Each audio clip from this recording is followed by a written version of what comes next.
What's up, everyone? It's Vin here from the Diamond Geezers, your gangrene geezer, here with episode 35. And we are going to jump right into it. Let's talk about what we're going to, let me show you what we're going to talk about here today. First topic, welcome back, Geno Smith. We'll definitely lead off with that one. Then we'll jump into free agent signings, departures, obviously the initial trade that was made early in the week for Minka Fitzpatrick. We'll talk about the remaining wide receiver options.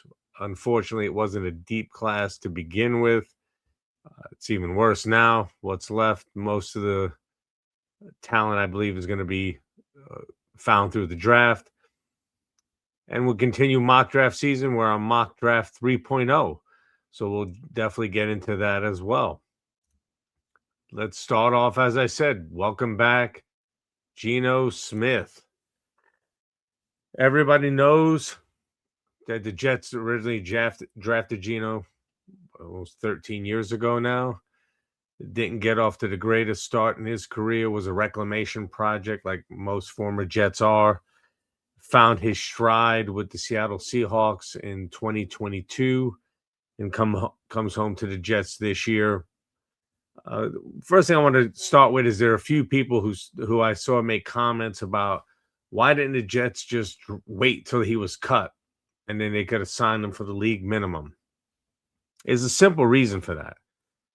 The quarterback market, which already wasn't too deep to begin with, let's just call that what it is. The quarterback market was not too deep to begin with this offseason. And then when you're looking, and I'm just going through my notes here, the quarterback options were very thin to begin with. And on Monday, Tua had agreed to the deal with Atlanta, Malik Willis to Miami, Minshew to the Cardinals, Mariota re-signed with Washington, Trubisky went to the Titans, Kenny Pickett went to the Panthers, Kyler Murray had always been rumored to go to Minnesota before he was cut. Kirk Cousins didn't want to come here. So who are we really looking at? Geno Smith, Carson Wentz, Flacco, Garoppolo. That's what we're talking about here. And before you ask, well, how did Atlanta agree with Tua? He wasn't officially cut yet. Well, there's something in the rules that states if a team announces their intention to cut a player, whether immediately or they designate him as a post-June 1st cut, that player has the right during the legal tampering window to negotiate with another club. Geno Smith, Kyler Murray, they were just rumored to be cut or expected to be cut, but their team never announced them to be cut, which is why the Jets made the move for him, because if they would have waited for him to be cut, there would have been other suitors looking for him, and he would have had other options. And maybe he doesn't choose to come to the Jets, even though the Jets are most likely his best window to start. Maybe he doesn't come here. So for those people talking about how the Jets were incompetent, this was actually a competent, smart move, guaranteeing that they got the best of what was left. And if you don't think he's the best of what was left, you don't know what you're looking at. You don't know what you're talking about. And I would love for you in the comments to tell me who was a better option for them to get that was available. That's the key phrase. That was available. Don't talk to me about Mac Jones. Don't talk to me about Jacoby Brissett, because I stated it in previous podcasts that I didn't think they were going to give up any trade assets for those players. Plus, I don't think those clubs wanted to move those guys. So you were hoping that they would move them for whatever you were looking for. And God knows if they would try to squeeze you for more than that player was worth, because they knew that you'd be desperate if Geno Smith was no longer an option for you. And they are not, nobody's out here saying, at least not that I've seen, that this savior is coming back to the team, so to speak. Facetiously, maybe. But no, and realistically, what Jet fans are hoping for, what I'm hoping for as a Jet fan, is that he brings competent quarterback play back to the position for the Jets so that we can see progress on the field as a team and for our individual skill set players, currently headlined by Garrett Wilson, Breece Hall, and Mason Taylor. And before the end of this podcast, I'll have a few more projected targets for Geno Smith, and we'll get into that a little bit later. Geno, as I mentioned, his breakout year was in 2022 when he threw for a little over 4,200 yards. He was the next year threw a little over 3,600 yards, and then in 2024, a little over 4,300 yards. So he's got two 4,000-yard seasons in the last since 2022. I understand the concern about he takes too many chances, throws too many interceptions. He had 30 touchdowns, 11 interceptions in 2022, 20-9 in 2023. He was 21-15 in 2024. This past year is a wash. I'm not even that. To me, that's just a reset. Even Pete Carroll came out today and said they failed him as coaches, that he had the best offseason that they had seen him have, and they just didn't do a good enough job around him. Now, I'm sure part of that is protecting his guy. He definitely has an affection for Geno Smith, but at the end of the day, I think there's some truth to that. He had no protection. He had a couple of weapons out there. So coming to the Jets, he'll have a strong offensive line in front of him. He had the weapons I mentioned, and the Jets will for sure be adding more weapons before training camps and OTAs start. So I really love what they did there, just in terms of making the move to secure a quarterback who's expected to give you competent point guard style quarterback play. And what I mean by that, he's not a force multiplier. This is not Mahomes or Josh Allen or Lamar Jackson or someone like that. Simply get the ball to your playmakers. Again, and the Jets will be adding to the playmakers they have before the season starts. So with that being said, let's now get into the free agent signings. This was fast and furious from the start. It started off with the trade for Minkah Fitzpatrick, and I won't go in any particular order here, but I said this in previous podcasts that I've done. There was going to be a complete overhaul for this defense, a complete overhaul. They were embarrassing last year. Forget what they've been as a franchise over the last 15 years. The defense was embarrassing last year. Besides down the stretch when they were playing Brady Cook and depleted by injuries, which this defense couldn't afford to have a single injury. This team couldn't, and they were depleted by injuries the entire season. Just pockets of competency, but for the most part, simply just horrible. So you're bringing in a guy like Minkah Fitzpatrick, understanding this is not prime Minkah, but he's still graded as a 9th overall coverage safety by PFF last year. He will be the quarterback of that secondary.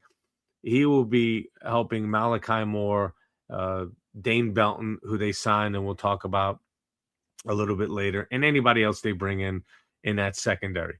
He's definitely going to help them, definitely going to make that secondary much better than what it is. The Jets brought in 8 new defensive players so far this offseason, and it'll probably be over a dozen, at least that much, before we get to OTAs in training camp. Next player, Demario Davis, another welcome back to Demario Davis, drafted by the Jets, left to go to Cleveland, brought him back, went to New Orleans, which is where he really started to shine as a linebacker. 2 years, $22 million, $15 million guaranteed. He is not obviously the same player that he was. So let's just start there. Nobody's saying you're getting vintage Demario Davis. What you are getting is fantastic leadership. He is an absolute winner in the clubhouse. He's a winner on the field. He's still a thumper in the run game. His skills in pass coverage, of course, have diminished with age. He will also allow Jamie and Sherwood to go to the will linebacker. Demario will for sure be the Mike with the green dot. He'll be the quarterback. of that defense on the field overall. This is something that this team needed with so much youth already on the team, and that will be added to the team over the next couple of years with the amount of draft capital and next year, especially salary cap space they'll have. They'll definitely need that veteran leadership, which I think they were severely lacking last year. So this team in free agency, if anybody expected the big splashes, so to speak, it wasn't going to happen. That's for the teams typically who think they're close. And it wasn't a fantastic free agent class this offseason to begin with. That's typically those teams who are close. They will make those splashes because they feel they're a player or two away. And there wasn't many guys this offseason that really even fit that bill to begin with.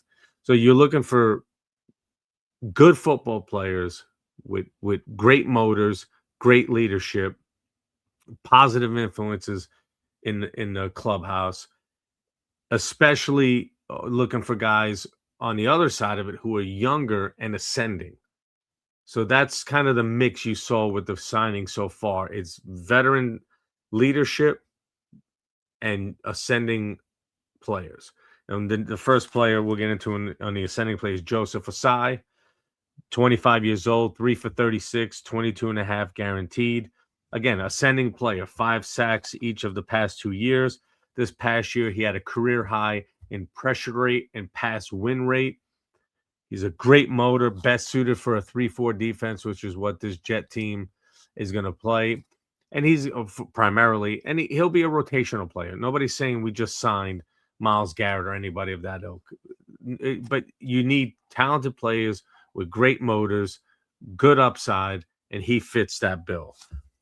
The next guy is Kingsley Enagbari, 26, a 1-year contract for $10 million. Same, a little bit of the same story. He's more of in the Jermaine Johnson mold. He, as you remember, we traded him this offseason, but obviously cheaper. Known more for his run stopping, not so much for his pass rushing, but he is durable. Will definitely be a rotational piece on the defensive line. Can't wait to see what Carl Dunbar does with the new group that he has. Defensive tackle David Onyemata, 33 years old, 1 for 10 and a half, 9.7 guaranteed. He's a run stuffer, another big body, another great locker room guy. I know I said clubhouse before. I'm also in baseball mode sometimes.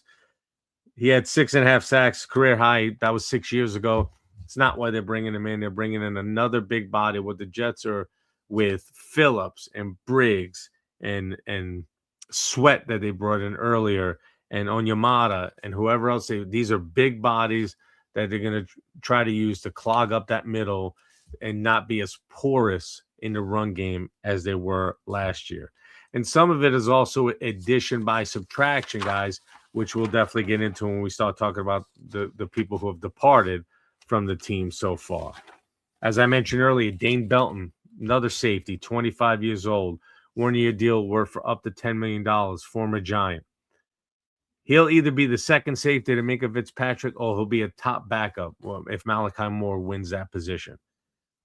What he's known for is being an excellent tackler.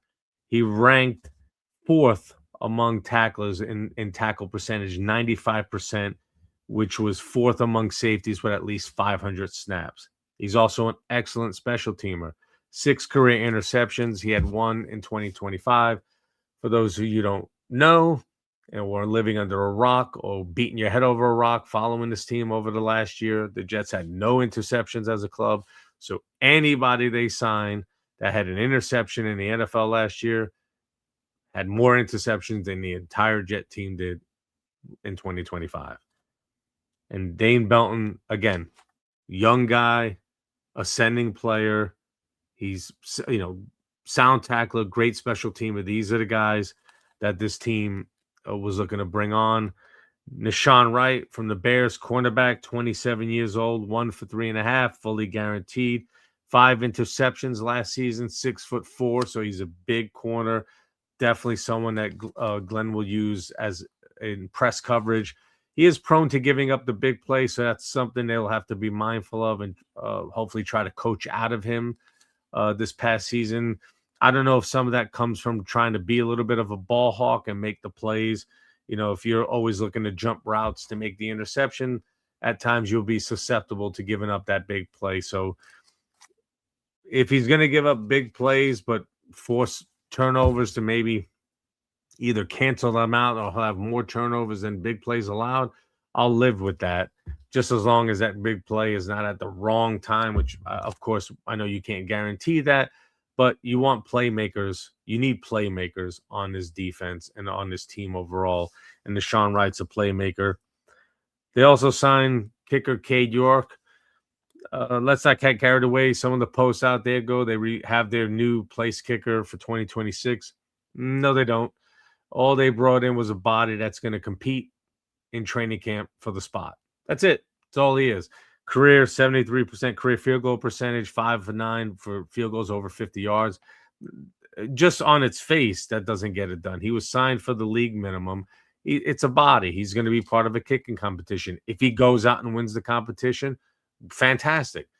I'm not confident he will.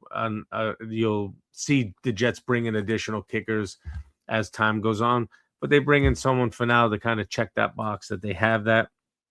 They re-signed offensive lineman Max Mitchell and fullback Andrew Beck. Mitchell, I thought, was a key signing or re-signing to bring him back because of his versatility. He could play anywhere on the offensive line. So he's just a good guy to have on the team. He comes off as one of those glue guys that they now have. And today, who they signed, or it might be yesterday, depending on when you're seeing this, Dylan Parham, left guard from formerly of the Raiders, 26 years old, 2 years, up to $20 million. Last year, he ranked 38th among 81 qualifying guards by PFF. In comparison, for those people who said it was a mistake to let go of John Simpson ranked 54th among guards. So on paper, it's a seemingly an upgrade at the left guard position, which is where he's slated to play. He has played right guard and center, so he does give you that versatility there. He's also very durable. And out of his last 64 games, he started 63 of them over the last 3 seasons. He's not a road grader. He's a little bit inconsistent in his pass rush win percentages. But sometimes I wonder, do those numbers come from being on weak offensive lines where you're attempting to overcompensate? I didn't do any level of analysis of the offensive lines he's played with in the past, although I know the line he played with last year in Las Vegas was dreadful. Let's see what he does when he gets better coaching and he's playing next to better players on that line. He's going to be lined up next to Fashanu. Let's see how he does when he has someone competent lining up next to him, where he's maybe not cheating or leaning and getting caught out there and making his numbers look bad overall. That'll be something that remains to be seen. The key free agent losses, not all of them are key. Nick Folk signed with the Falcons. John Simpson went back to the Ravens. Quincy Williams signed with the Cleveland Browns. AVT with the hated Patriots. I didn't see that contract coming. 3 years for $42 million, could be upwards of $48 million. For a guy who's been as injured as he has been, of course it would be, and I'm sure people are saying it, completely jet-like if he now goes up there and stays completely healthy and turns into a potential Pro Bowler or a Pro Bowler. That would just be fitting. John Mechie signed with the Panthers. I thought it was a smart trade or a good trade when they got him last year. From what I saw in his limited time, he absolutely had a case of the drops. So I'm not too upset that they let him walk. I don't think he was going to be more than a 5th or 6th wide receiver on this team anyway. And a extremely positive departure. The Colts have brought on Michael Clemens. They've signed him to a 3-year contract. A lot of people out there saying they don't know what the Colts saw in him to give him 3 years. I don't know what it is either. If they're smart, he'll be in some sort of a limited rotational role if he is starting and getting heavy snaps as he did with us. You'll see exactly why we let him walk. And I think it's beneficial that they do that for the Jets' purposes because the Jets own the Colts' first-round pick next year. And I think, based on the moves I've seen the Jets make so far and what I've seen the Colts do, I'm not so sure that the Colts are not going to have a worse pick than the Jets. People are wondering, some people on the radio and other areas have been talking about planning for Manning. They should be not trying to win this year and try to tank for one of those quarterbacks next year. I think I think the Jets, and I'll talk about it a little bit later. I definitely think they'll be better than they were last year, which is not saying too much, and they'll get more wins than they had last year. But I'm not too sure the Colts will have as many wins as they had last year either. So if the Jets move up to 6 to 8 wins, I can see the Colts falling back to 5 to 7 wins. So I definitely think the Jets themselves will have a fairly high draft pick, but I think the Colts may give the Jets an even better draft pick for 2027. Also, Prakani Hughes this week, the Jaguars are entertaining trade offers for wide receiver Brian Thomas. The Jets, of course, are in on that, but they're not alone, which is to be expected. And the Jets also received 2 compensatory picks, a 4th-round pick, number 140 overall, and a 5th-round pick, number 179 overall, giving them 10 picks in this upcoming draft. And we'll touch upon that when I go through my mock draft 3.0 later. The Brian Thomas, that leads into our next topic, the wide receiver options that are available. As I stated, there were not many receiving options available coming into this offseason. It was absolutely dreadful coming into this offseason. I'm going to go to my notes here and find who is available that I think might be somewhat worth signing. Juwan Jennings, Stephon Diggs, Deebo Samuel, Keenan Allen, Jalen Tolbert, Tim Patrick, Calvin Austin, Christian Kirk. I mean, that's what's there. It's a combination of age, inconsistency, and in some cases, both. My personal preference would be either Jalen Tolbert or Juwan Jennings, and then either with one of their first 4 picks, well, their second, third, or fourth pick. Their first pick, I'm sure, is going to be a defensive player. To either trade a pick for a wide receiver or pick a wide receiver or with one of those picks, most likely in the 2nd round, unless somebody unexpectedly slips to you at 16 on the receiving end, which in my mock draft somebody did, and we'll get to that shortly. I think that if it's 44, I think that might be enough to get the Jaguars to pull the trigger on Thomas. Is that worth it? Maybe. It might be. At least we know what he can do. He has produced on the NFL level. Any wide receiver we pick, you're projecting what that person's going to do. At least we've seen Thomas have a level of success so far in the NFL. And now if you pair him with a Garrett Wilson, Mason Taylor, and if it's a Juwan Jennings as the number 3, Adonai Mitchell as your 4, now you start to see offensive weapons for Geno Smith to work with in this upcoming season. So that's absolute. Again, as I mentioned, very, very slim pickings. I know they might go the veteran route to do that. Like I said, I would. My guess is it's I know everybody was disappointed they didn't get Romeo Doubs. I was hoping they'd sign him, but realistically, if you had the chance to either sign with the Jets and at the time either know Geno Smith was coming or thinking he was coming, or going to the Patriots who just were in the Super Bowl and have Drake May. I mean, come on. I hate the Patriots, but if I was the one that they were offering the contract to between the Jets or the Patriots, that's a no-brainer. And I don't know if the Jets even made an offer, if Dobbs even entertained an offer from the Jets, or if they made an offer to him.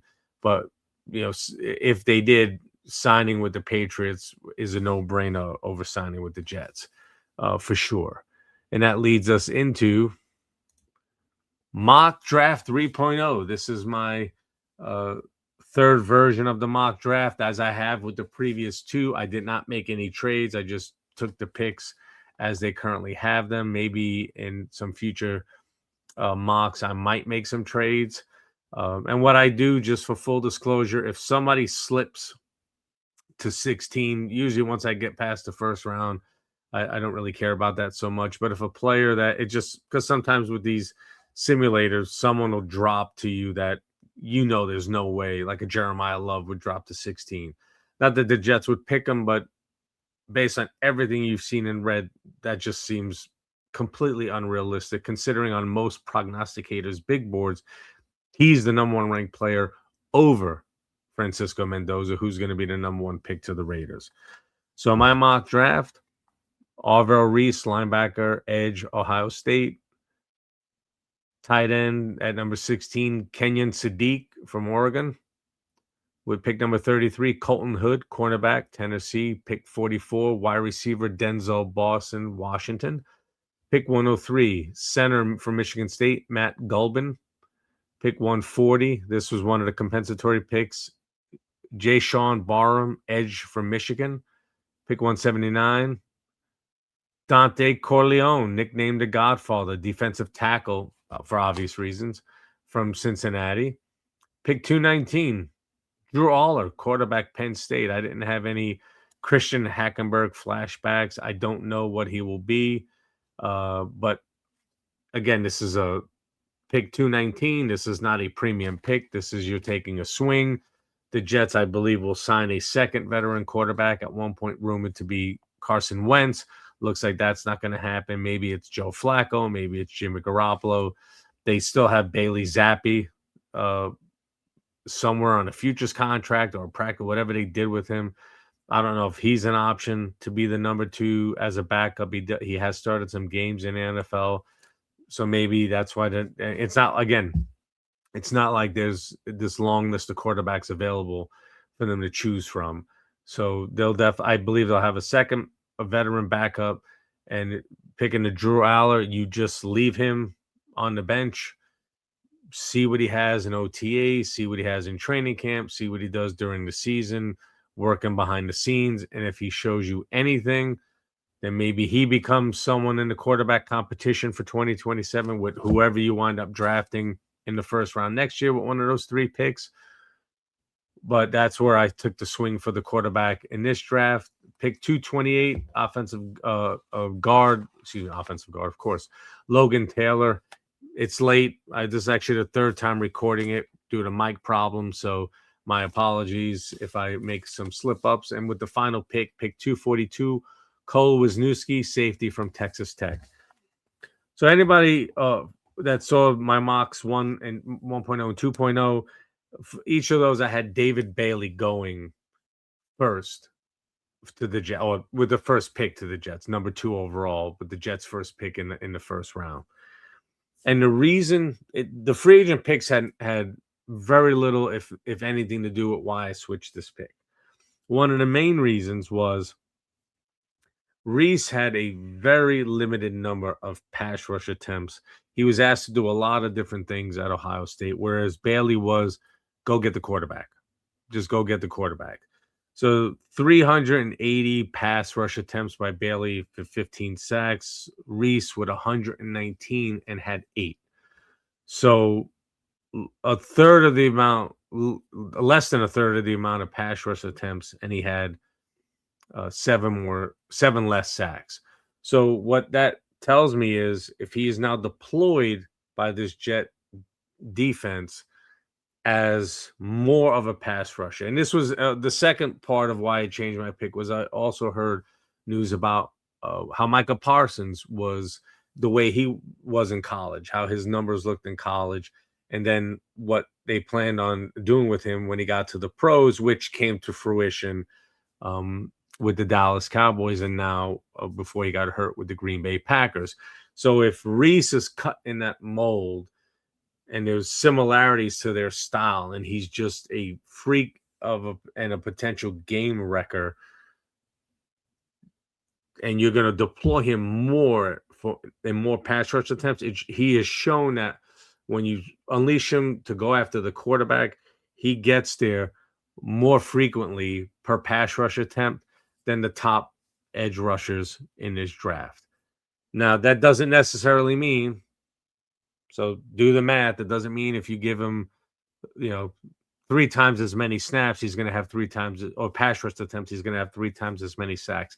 That's not what I'm saying, but it does show that he does also have an extremely high ceiling. This is, again, also a pick that if the Jets do take Bailey at 2, I'm not going to be mad at that either. I won't be mad at either one if they take Reese or Bailey, because it's not as if there's the Peyton Manning level quarterbacks going 1, the can't miss guys going 1, and then there's a like when there's a can't miss receiver, or there's a can't miss edge player, or there's a can't miss offensive lineman. None of the players in this draft have been labeled as that. Even Mendoza going number 1. The reason he's going number 1, obviously being the quarterback, Heisman Trophy winner, Raiders need that. That's why he's going there. But on paper, most people have the number 1 ranked player as running back, Jeremiah Love from Notre Dame. And he's likely to go in the top 10. But you see where I'm getting at here. A lot of these guys are interchangeable. That's why if you look at different people's mock drafts, either from the same network or the same publication, different people giving mocks, other than number 1, it's a crapshoot as to where people have, these guys being slotted in the top 10. Typically, they have the same people in and around the same picks, but where they go, 2, 3, 4, 5, 6, 7, it could be interchangeable. I saw one mock that had Reese going 6th, some going 2nd, some going 3rd, 4th. He's in the top 10, but depending on who is doing the mock and how they're evaluating, they might have these guys in different slots. That's just the type of draft that this draft is. So I think with going to what I talked about earlier, with the weapons that Geno Smith had or will have if this were to come to fruition. Just picture this, Jet fans, if you could. Garrett Wilson, either Brian Thomas or Denzel Boston, Juwan Jennings, Adonai Mitchell, Kenyon Sadiq, Mason Taylor, Breece Hall, Braylon Allen, Davis. There are weapons with a above average offensive line. There are absolute weapons. Nobody's saying this is going to be, the greatest show on turf, but this is a clear upgrade from a weapons perspective, and should be an absolute upgrade at the quarterback position compared to the dreck that you had last year. So upgrading your QB play, upgrading the skill position plays around that quarterback with an already strong offensive line.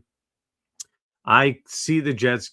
I haven't done any kind of prediction yet, I know mine was horribly wrong last year because I was drinking the Kool-Aid of what was being hyped up about this team during the Rodgers years and thinking that would carry over last year, and it just completely fell flat, and so did my prediction. I'll definitely go through it when we get closer to the season, but I think that this Jet team, it wouldn't be hard to see them getting to between 6 to 8 wins. I'm not saying playoffs. This is not going to be a, New England Patriots, bad to in the Super Bowl. They found their quarterback. So, and Vrabel's a much more accomplished coach than Glenn. Glenn, we still don't know what Aaron Glenn is going to be.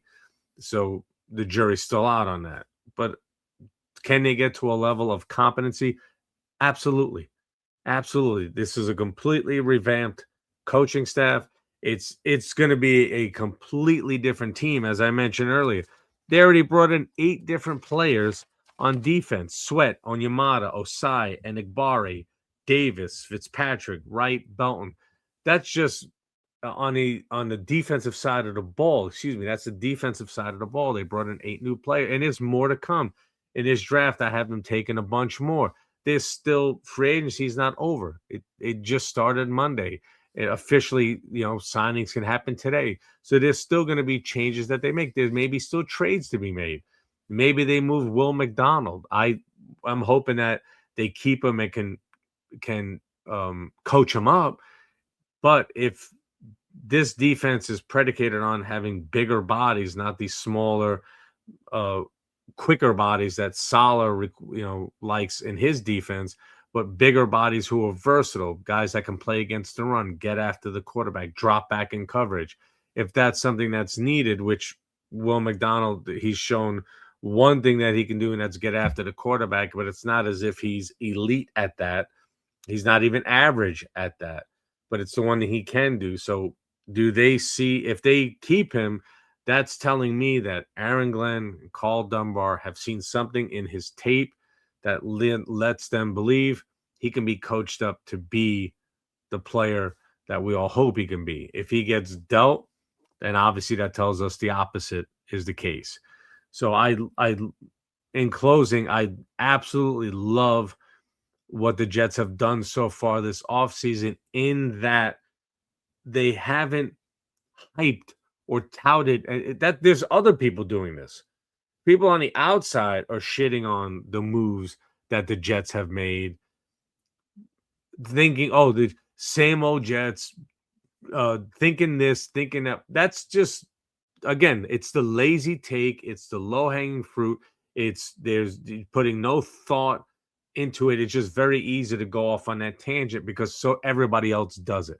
But they haven't done it. They've been quiet.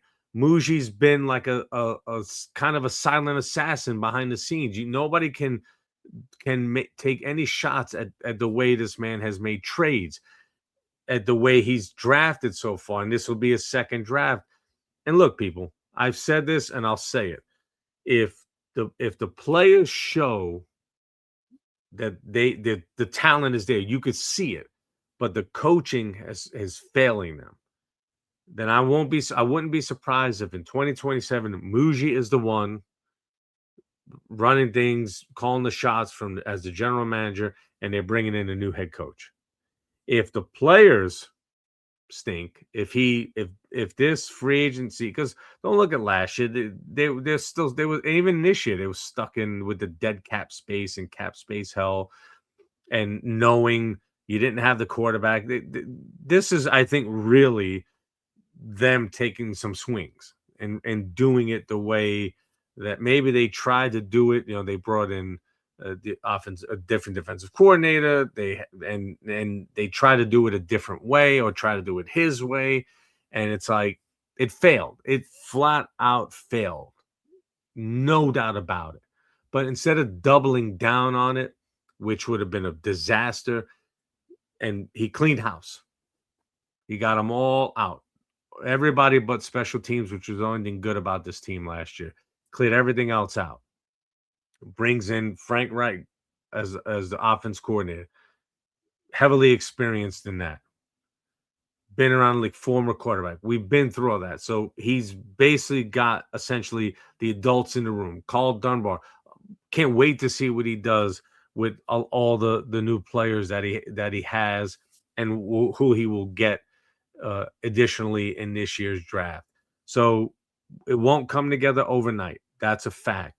But if you want to be like the franchises that are perennially contending, and their fan base is expecting them to contend year in and year out, the Pittsburgh Steelers, the New England Patriots, the Rams, the Packers, etc., on and on. You want to be one of those. Instead of being the why can't that be us, you want it to be where you wake up and that is you. That's what you expect. When the year, if you're disappointed that they didn't win the Super Bowl because you realistically expected and should have at least been there, Now at this point, it's just all right. We want to see competency. We want to see that the ship is turned and is going in the right direction. Not that it's turned and is heading for a different iceberg. That we don't want. If we see that, then all the draft capital and the picks for 2027, those are going to be somebody else's toys to play with in 2027. Muji and Glenn won't be here if this thing is another abject failure this year. I don't think it will be. That's the cautious optimism that I'm bringing to the podcast at this point. I don't think they will be. I think they'll be a 6 to 8 win team. I think we'll see improvement and continued improvement, that they will show you that their plan will be working, and that there'll be better things to come in 2027. But what I'm hanging on to for 2026 is that we'll see the ship turning in the right direction. We'll see that competency where you can say to yourself, finally, it looks like we have adults in a room that have a plan, and that plan is now working. If it's another abject failure, the calls for Mike Tomlin or Sean McDermott will start very early, and I just really hope and don't want to in any way be speaking about the mock drafts in 2027 before Halloween.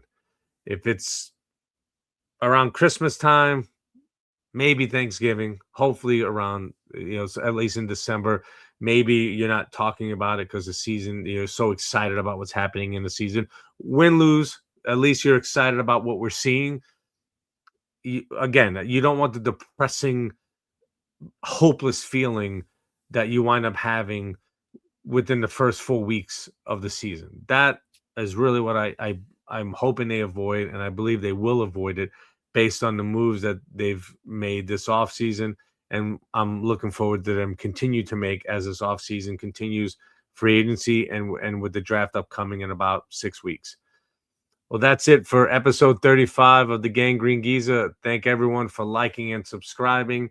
I love the comments, especially on TikTok. I really appreciate it.